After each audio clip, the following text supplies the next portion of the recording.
Hello అండి, welcome to tree media devotion. ఈరోజు మనతో ప్రముఖ జ్యోతిషులు బ్రహ్మశ్రీ నందిబట్ల శ్రీహరి శర్మ గారు ఉన్నారు. నమస్కారం సార్. వాగర్థావివ సంపృక్తౌ వాగర్థ ప్రతిపత్తయే జగతః పితరౌ వందే పార్వతీ పరమేశ్వరౌ సదాశివ సమారంభాం శంకరాచార్య మధ్యమాం అస్మదాచార్య పర్యంతం వందే గురు పరంపరాం. ఆదిత్యాయ చ సోమాయ మంగళాయ బుధాయ చ గురుశుక్ర శనిభ్యశ్చ రాహవే కేతవే నమః. శ్రీ క్రోధినామ సంవత్సరంలో సింహరాశి వారికి ఎలా ఉండబోతుంది? క్రోధినామ సంవత్సరం పేరులోనే క్రోధము అంటే కోపము ప్రదర్శించడం అనేటువంటిది ఉంటుంది. గడిచినటువంటి శోభకృతనామ సంవత్సరం అందరికీ కూడా శోభాయమానంగా ఉన్నప్పటికీ ఈ క్రోధినామ సంవత్సరానికి ఒక ప్రత్యేకత ఉంది. ఎందుకనంటే సహజంగా పేరులోనే కోపము ఉన్నట్టుగానే ఈ క్రోధినామ సంవత్సరానికి రాజుగా కుజుడు, మంత్రిగా శని ఉండడం. పాపగ్రహాలలో ఈ శని కుజుల యొక్క ప్రభావం చాలా ఎక్కువగా ఉంటుంది. శని కుజులు కలిసి ఒకే రాశిలో సంచారం చేస్తున్నారు అని అంటే గ్రహయుద్ధం ఏర్పడుతుంది అని చెప్తుంటారు. అంటే కాస్త భయాందోళన కలిగించేటువంటి సంఘటనలు జరుగుతాయి ఆ సమయంలో అని.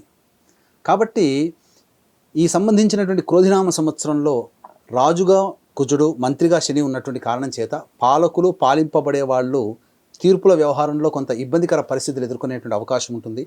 ఈ క్రోధినామ సంవత్సరంలో గురుపాలిత లగ్నాల్లో జన్మించినటువంటి వ్యక్తులు రాజుగా అయ్యారు అని అనుకోండి, అప్పుడు వాళ్ళు తీసుకునే నిర్ణయాలు ప్రజల మీద ఏర్పడడం, తద్వారా కొన్ని ఆగ్రహ జ్వాలలు వెరసి ప్రజలకి ఆటంకాలు ఎదుర్కోవడం అనేటువంటి జరుగుతుంది. ఇది సర్వత్రా ప్రపంచవ్యాప్తంగా సర్వత్రా నెలకొనేటువంటి వాతావరణం. దీనికి ఏమీ భారతదేశం మినహాయింపు కాదు.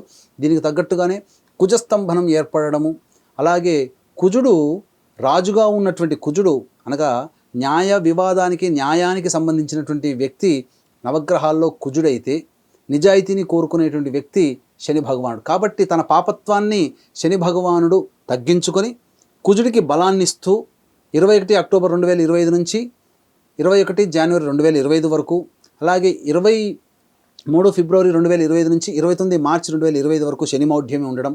ఈ కారణం చేత ఈ సమయాలలో పాలకులు తీసుకున్నటువంటి డేర్ స్టెప్స్ అంటారు వీటిని. అంటే విధానపరమైనటువంటి నిర్ణయాలలో పాలకులు తీసుకున్నటువంటి నిర్ణయాల ప్రభావం మనుషుల మీద ఉండడం, కొన్ని చోట్ల ఆగ్రహ జ్వాలలు ప్రజలే వ్యక్తపరచడం, ఇవన్నీ కూడా వాటంతటికి అవే జరిగిపోతాయి. కానీ న్యాయమే గెలుస్తుంది కాబట్టి తీసుకున్న నిర్ణయాలు సబబే అని చెప్పి ప్రజలు కూడా అంగీకరించి ఆమోదయోగ్యం తెలిపేటువంటి విధానం కూడా అతి త్వరలో మనం చూడబోతున్నాం.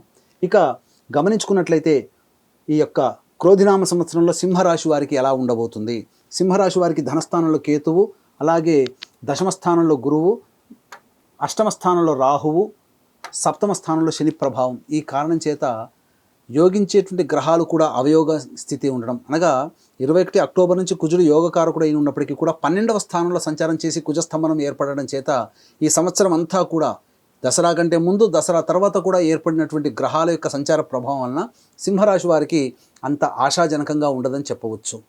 ఎందుకనంటే సప్తమ స్థానంలో శని సంచారం చేస్తున్నటువంటి ఈ కారణం చేత ప్రధానంగా దాంపత్యంలో విభేదాలు ఏర్పడే అవకాశం, అనగా ఇద్దరు కలిసి తీసుకునే నిర్ణయాలలో వ్యతిరేకత ఏర్పడడం, తద్వారా కొంత మానసికమైనటువంటి దూరం ఏర్పడడం అనేటువంటిది జరుగుతుంది.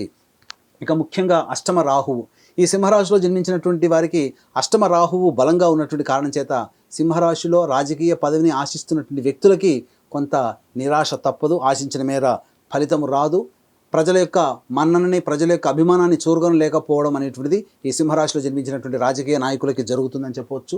ఈ దశమ స్థానంలో గురువు అనేటువంటి ప్రభావం చేత ఒకంత ఊరట కలిగించేటువంటి విషయాలు ఏంటంటే, పెద్దల యొక్క ఆశీర్వచనలు తీసుకుంటే సజావుగా పనులు సాగిపోతాయి. మఠాధిపతులు, పీఠాధిపతుల యొక్క సందర్శనాలు లేదా దేవాలయ సందర్శనాలు, పుణ్యక్షేత్రాల యొక్క సందర్శనాలు చేయడం ద్వారా కొంత మానసికమైనటువంటి ప్రశాంతతని పొందవచ్చు.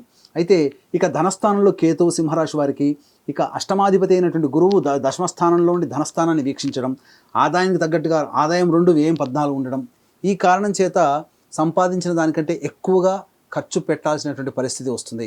ఎలా ఖర్చు పెడతారండి? ఆదాయం 2, వ్యయం 14, అలాగే రాజ్యపూజ్యం 2, అవమానం 2. ఈ విధంగా ఉన్నప్పుడు సంపాదనే తక్కువగా ఉండడం, ఖర్చు ఎలా పెడతారు అని అంటే దీని అర్థము ₹2 సంపాదిస్తే దానికి ఉన్నటువంటి వ్యయం 14 అన్నప్పుడు మిగతా బ్యాలెన్స్ ₹12 వేరే చోట అప్పు తీసుకొని వచ్చి ఖర్చు పెట్టుకుంటారు, అవసరాలకి ఖర్చు పెట్టుకుంటారు అని అర్థం. కాబట్టి దీన్ని బట్టి అర్థం చేసుకోవాల్సింది ఏంటంటే మీ ఆదాయమే తక్కువగా ఉన్నప్పుడు మీ యొక్క కోరికలు మీ కోరికలు తగ్గట్టుగా ఉండేటువంటి ఖర్చులు కూడా మీరు తగ్గించుకుంటే చాలా మటుకు మీరు సంతోషకరమైన జీవితాన్ని పొందుతారు అని చెప్పి మనకు శాస్త్రం చెప్పబడుతుంది. ఇక రాజ్యపూజ్యం 2 అవమానం 2 అన్నప్పుడు మీ యొక్క చేసేటువంటి ప్రతి పనిని మిమ్మల్ని ప్రోత్సహించేవారు మిమ్మల్ని అభిమానించేవాళ్ళు 2 వ్యక్తులుంటే మీ వెనకాల గోతులు తవ్వేవాళ్ళు మీకు వెన్నంటి ఉండి మీకు ఇబ్బంది కలిగించే వాళ్ళు కూడా సమానంగా స్థాయిలో ఉంటారు. కాబట్టి మీరు ఎల్లప్పుడూ కూడా మీ యొక్క సొంత ఆలోచన నిర్ణయం మీద ముందడుగు వేసినట్లయితే జీవితంలో పైకి వస్తారని చెప్పవచ్చు. ఇక ఈ సింహరాశిలో జన్మించినటువంటి కళాకారులు, టీవీ రంగం, అలాగే ఎలక్ట్రానిక్ అండ్ ప్రింటింగ్ మీడియా రంగంలో ఉన్నటువంటి వారికి ఆశించిన మేర ఫలితాలు లభించకపోవడం, అనుకున్నటువంటి ప్రాజెక్టు సకాలంలో ప్రారంభం కాకపోవడం, తద్వారా ఈ సంవత్సరం అంతా కూడా వృధాగా అయిపోవడం, తద్వారా ఆశించిన మేర ధనాన్ని సముపార్జించలేకపోతారు. దీనికి తోడు కీర్తి ప్రతిష్టలు కూడా రాకపోవడం వలన కొంత నిరాశకి గురయ్యేటువంటి అవకాశం ఉంటుంది. ఈ రాశిలో జన్మించినటువంటి రైతులకి ప్రథమార్థం అనగా దసరా లోపల వేసినటువంటి పంటల కంటే దసరా తర్వాత వేసినటువంటి పంటల యొక్క ప్రభావం వలన అధిక దిగుబడి లాభం అనేటువంటిది కలుగుతుంది. కాబట్టి దీనికి తగ్గట్టుగా మీరు పంటలు కనుక వేసుకున్నట్లయితే మంచి దిగుబడిని పొందవచ్చు. అయితే ఈ కుజస్తంభనం అనేటువంటిది 21 అక్టోబర్ 2024 నుంచి 21 జనవరి 2025 వరకు ఈ ప్రభావం చేత కొన్ని ఒడిదుడుకులు ఎదుర్కొన్నప్పటికీ కూడా కొంత యోగదాయకమైనటువంటి పరిస్థితి అనేటువంటిది ఉంటుంది. ఇక అష్టమాధిపతి మరియు పంచమాధిపతి అయినటువంటి గురువు దశమ స్థానంలో ఉన్నటువంటి కారణం చేత మీ పేరు ప్రఖ్యాతులకి ఏ విధమైనటువంటి లోటు ఉండదు. కానీ మీరు చేస్తున్నటువంటి వృత్తి ఉద్యోగ వ్యాపారాలలో కొంత ధన నష్టం జరిగేటువంటి అవకాశం ఉంటుంది. కాబట్టి అధిక పెట్టుబడి లేదా అధిక రుణాలు తీసుకొని వచ్చి మీ వ్యాపారాన్ని విస్తరించాలనే ఆలోచన మానుకోవడం చాలా మంచిదని గమనించుకోవాలి. ఇక రియల్ ఎస్టేట్ రంగంలో ఉన్నటువంటి వారికి ఖర్చులు అధికంగా ఉంటాయి. కాబట్టి జాగ్రత్తలు పాటించాల్సినటువంటి పరిస్థితి. అలాగే హోటల్ వ్యాపార రంగంలో ఉన్నవాళ్ళు, ఈ జ్యువెలరీ బిజినెస్లో ఉన్నటువంటి వాళ్ళు, విద్యాలయాలకు సంబంధించినటువంటి వ్యాపారంలో ఉన్నవాళ్ళు, హోటల్ వ్యాపారం, ఎఫ్ఎంసీజీ ప్రొడక్ట్స్, కిరాణా జనరల్ స్టోర్ నడిపేటువంటి వాళ్ళకి ఆదాయం అంతంత మాత్రంగానే ఉండడం, ఆశాజనకంగా ఉండడం అనేటువంటిది లేకపోవడం చేత ఇబ్బందికర పరిస్థితులు, ప్రధానంగా ధనపరమైనటువంటి సమస్యలే ఎదుర్కొంటారు. ఎవరైనా కానీ మీ దగ్గరకు వచ్చి మీకు అప్పు అడిగారంటే నిర్మోహమాటంగా డబ్బుకు సంబంధించిన వ్యవహారం కాబట్టి జాగ్రత్తలు పాటించి అత్యంత అవసరమైతే తప్ప మీ యొక్క ధనాన్ని ఇతరులకు ఇవ్వకపోవడమే చాలా మంచిదనేటువంటి విషయాన్ని మీరు గమనించుకోవాలి. ఇక విద్యార్థులకు సంబంధించి చూసుకున్నట్లయితే ఈ సింహరాశిలో జన్మించినటువంటి వారికి విద్యార్థులకి ప్రథమార్థం కంటే ద్వితీయార్థం అత్యంత లాభదాయకంగా ఉంటుంది. విదేశీ యానానికి సంబంధించి చే ప్రయత్నాల వాళ్ళు విద్యార్థులకి ఖచ్చితంగా దసరా తర్వాత మీరు ఉద్యోగంలో కానీ విద్యలో కానీ మీరు స్థానాన్ని పొందుతారు. అలాగే కేంద్ర రాష్ట్ర ప్రభుత్వాలకు సంబంధించినటువంటి వ్యక్తులు ఎవరైతే పనిచేస్తున్నారో వారికి అనుకున్న చోట కంటే కూడా వేరే చోట బదిలీ అవ్వడము, అలాగే ప్రమోషన్స్ కాకుండానే మీరు బదిలీ కావాల్సినటువంటి పరిస్థితి ఏర్పడడం అనేటువంటిది జరుగుతుంది. అలాగే ధనపరమైనటువంటి నిర్ణయాలు తీసుకునేటప్పుడు కేంద్ర రాష్ట్ర ప్రభుత్వాల వాళ్ళు కాస్త ఆలోచించి నిర్ణయం తీసుకోవాలి. మీ యొక్క ధనాన్ని తస్కరించడం, దొంగలించడం ద్వారా కొంత దొంగతనం అనేటువంటిది మీ పైన నెపం రావడము, మీకు తెలియకుండానే మీరు చిక్కులో పడడం అనేటువంటిది జరుగుతుంది. కాబట్టి చాలా జాగ్రత్తగా మీ యొక్క వ్యవహారాల్లో కేంద్ర రాష్ట్ర ప్రభుత్వాలు, ఉద్యోగం చేసేటువంటి వ్యక్తులు చాలా చక్కగా ఆలోచన చేసి నిర్ణయం తీసుకోవాలని చెప్పవచ్చు.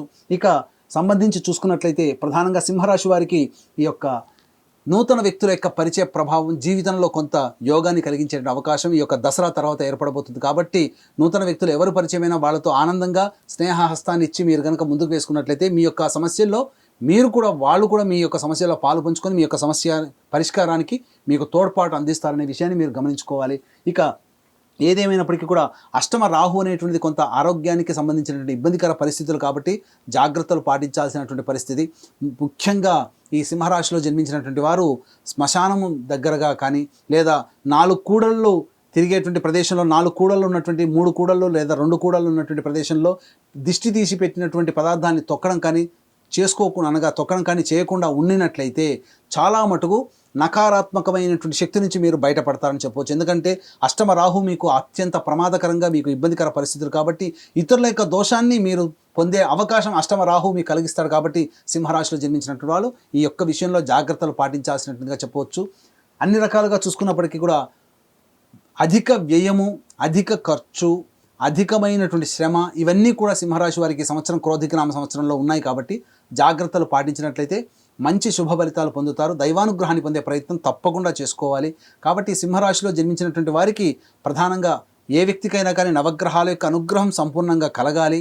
నవగ్రహాలే మానవ జీవితాన్ని నిర్దేశిస్తాయి. కాబట్టి నవగ్రహాల యొక్క అనుగ్రహం కోసం మా పీఠం ఆధ్వర్యంలో ప్రతి సంవత్సరం జూన్ నెల మరియు జనవరి నెలలో నవగ్రహాలకు సంబంధించినటువంటి హోమాది కార్యక్రమాలు ఆ నవగ్రహ దేవాలయాల్లో నవగ్రహ అభిషేకాలు, వివాహం కోసం, ఆరోగ్యం కోసం, జటిలమైనటువంటి సమస్య పరిష్కారం కోసం హోమాది కార్యక్రమాలు అనేటువంటివి జూన్ నెల మరియు జనవరి నెలలో జరపబడుతున్నాయి. అలాగే తండ్రి వైపు 7 తరాలు, తల్లి వైపు 4 తరాల్లో ఏమైనా దుర్మరణాలన్నా, road accident, fire accident, suicide attempt, నదిలో బావిలో పడి చనిపోవడం, ఇంట్లోంచి వెళ్ళిపోవడం, లివర్ ఫెయిలే, కిడ్నీ ఫెయిలే, క్యాన్సర్తో చనిపోవడం, కులాంతర మతాంతర వివాహాలు జరగడం, 60 సంవత్సరాల లోపల ఏ విధంగా చనిపోయినా, అలాగే సంబంధించి ఈ సంబంధించినటువంటి పెళ్ళిళ్ళు కాకపోయినా, దాంపత్యం సరిగ్గా లేకపోయినా, సంతానం కలగకపోయినా, ఇవి పితృశాపాలు. కాబట్టి ఈ పితృదోష నివారణార్థమై ఈ యొక్క ప్రతి నెల మా పీఠం ఆధ్వర్యంలో పితృదోష నివారణ పూజల హోమాలు అనేటువంటి జరిపించడం జరుగుతుంది. కాబట్టి అవకాశం ఉన్న వాళ్ళు ఈ పితృదోష నివారణ పూజలో కార్యక్రమ తదనంతరం కాంటాక్ట్ చేసి పూర్తి వివరాలు తెలుసుకోవచ్చు. సింహరాశిలో ఆడవారికి ఎలా ఉండబోతుంది సార్? సింహరాశి వారికి ప్రధానంగా జన్మించినటువంటి స్త్రీలు ప్రధానంగా